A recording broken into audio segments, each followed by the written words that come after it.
Madame, Monsieur, bonsoir. Merci d'être avec nous pour cette nouvelle édition d'NCTV Actu.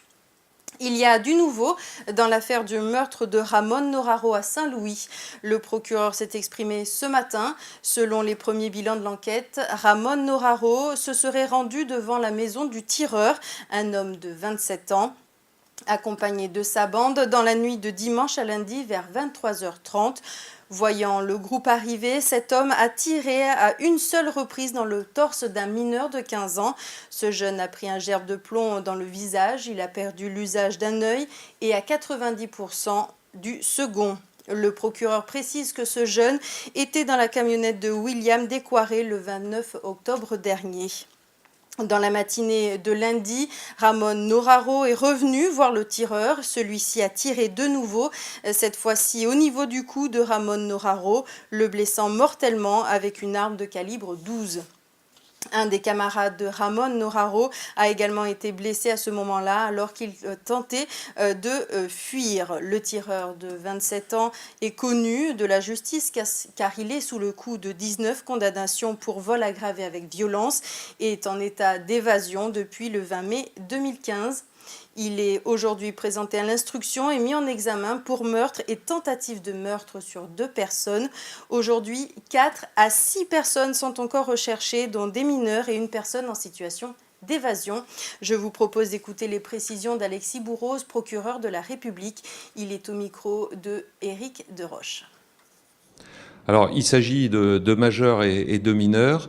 L'un d'entre eux, au moins, est un condamné multirécidiviste, qui est d'ailleurs en état d'évasion, lui aussi, du camp Est, et qui semblerait ne pas vouloir se rendre et être dans une logique d'affrontement jusqu'au bout. À l'heure actuelle, les forces de gendarmerie sont toujours positionnées aux abords de la tribu. La route n'est évidemment pas bloquée parce que nous ne redoutons pas, en tout cas pour le moment, en ce moment, la situation est sous contrôle et gérée. Les forces de l'ordre resteront sur le terrain le temps qu'il faudra, mais encore une fois, je dois dire que malgré les événements tragiques qui se sont déroulés, l'optimisme est de rigueur, puisque avec les interpellations à venir, et on espère qu'elles arrivent tôt, de ces quelques éléments incontrôlables et incontrôlés, on espère que le calme revienne définitivement et rapidement dans la tribu. La province Nord a voté son budget primitif pour 2017 ce matin, un budget voté dans un contexte difficile, marqué notamment par la baisse des dotations légales du gouvernement de la Nouvelle-Calédonie.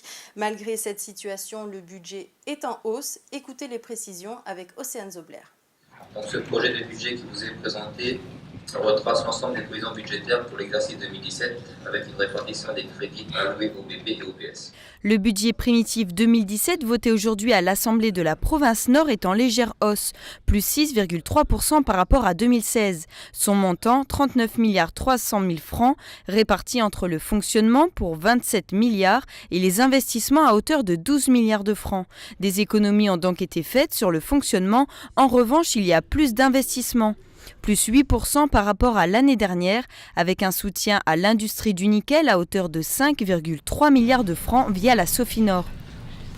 Dans ce cadre, la Sofinor a fait savoir à la province Nord que sa filiale SMSP, faute de se voir distribuer des dividendes du fait du contexte susvisé, avait besoin de liquidités pour surmonter cette crise et faire face à ses créanciers d'une part et à ses besoins de fonctionnement d'autre part.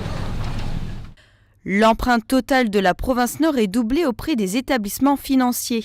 On passe de 2 à 4 milliards cette année.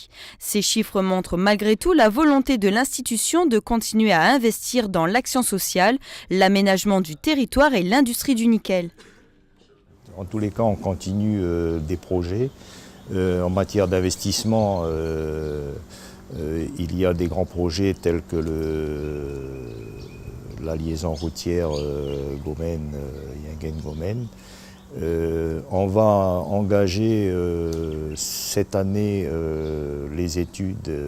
continuer les études sur le barrage de Pointe-Mout. Et en fonctionnement, nous n'avons pas de grande... justement, pour contenir le budget, il fallait qu'on contienne ce budget de fonctionnement. À travers ce budget, l'important pour le président de la province Nord et de ses élus est d'assurer le rééquilibrage Nord-Sud, mais aussi Est-Ouest de la Nouvelle-Calédonie.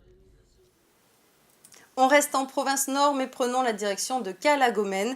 Le captage de la rivière Ounawé, ses 4 réservoirs vient d'être réceptionné. Cela va permettre d'alimenter en eau 5 000 à 6 000 personnes supplémentaires. Vanessa Kédé était sur place aujourd'hui. Elle a interrogé pour nous Patrick Robert, le secrétaire général de la commune. Ça va permettre surtout de renforcer l'eau distribuée au village, car le village est appelé à grandir avec des lotissements nouveaux. Il est à 5 km, donc on a cherché un nouveau captage, c'est le 21e dans la commune, avec des réservoirs qui chacun stocke 100 mètres cubes, donc en tout on va stocker 400 mètres cubes. Puis l'année prochaine un grand tuyau qui partira d'ici pour alimenter le village qui est à 5 km, et ça permettra de distribuer mieux une eau de qualité et en quantité suffisante. Pour les usagers, sachez que la facturation de l'eau est prévue pour 2017. Dans la presse internationale, on parle de la biodiversité. Celle de l'outre-mer représente 80% de la biodiversité nationale. Une future agence française de la biodiversité doit voir le jour le 1er janvier. Tahiti Info revient sur les réponses d'André Valigny, le secrétaire d'État chargé des relations avec le Parlement. Il répondait à Philippe Gomez, député de la première circonscription. Celui-ci interrogeait la ministre de l'Environnement, Ségolène Royal, sur le fait d'une certaine inquiétude sur la place des Outre-mer au sein de l'agence et de son organisation. Eh bien, André Valigny assure qu'une place singulière, une place importante sera réservée à l'outre-mer dans la gouvernance et dans les missions de l'agence. Et il affirme qu'au moins 5 ultramarins seront dans le conseil d'administration. La Nouvelle-Calédonie aura sa place. La nature est belle, mais elle fait aussi des dégâts. Jeudi dernier, une dépression tropicale touchait les îles Fidji et par conséquent, le niveau de la rivière Rewa a débordé de son lit de manière inquiétante.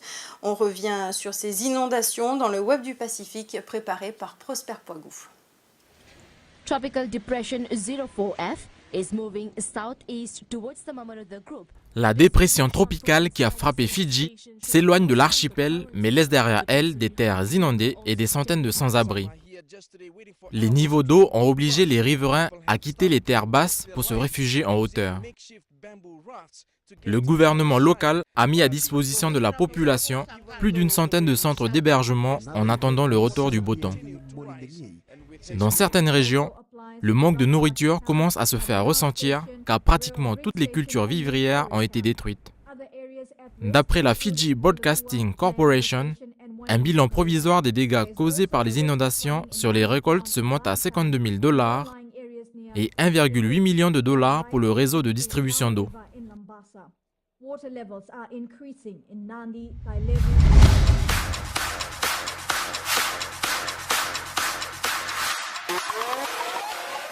6 000.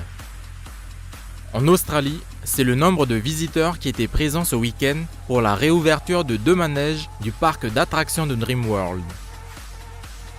Selon un dirigeant, cela ne représente que 30% seulement de la capacité d'accueil du parc alors que le pays est entré en période de haute saison touristique. La faute à ce dramatique accident survenu sur l'un des manèges du parc le 25 octobre dernier et qui a coûté la vie à 4 personnes. 7 autres manèges sont encore fermés et attendent un examen de sécurité avant d'être autorisés à accueillir du public.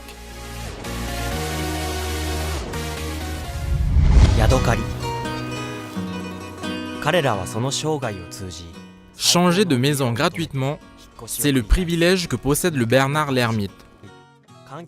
Parfois, le changement de coquille de l'ancienne à la nouvelle est discutable. Une agence immobilière japonaise s'est inspirée de cette particularité et a conçu des coquilles publicitaires afin de prouver la qualité de ses services. Les coquillages ont été déposés sur la plage, n'attendant plus que leur hôte. Au départ un peu intimidés, les Bernard l'ermite se sont très vite appropriés leur toute nouvelle maison.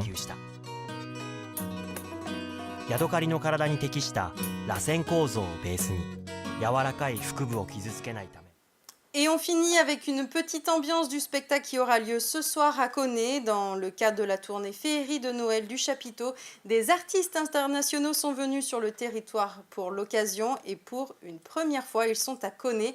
Saudade, c'est à 19h30 au centre Théari de Koné. Océane Zobler a assisté à leur répétition dans l'après-midi.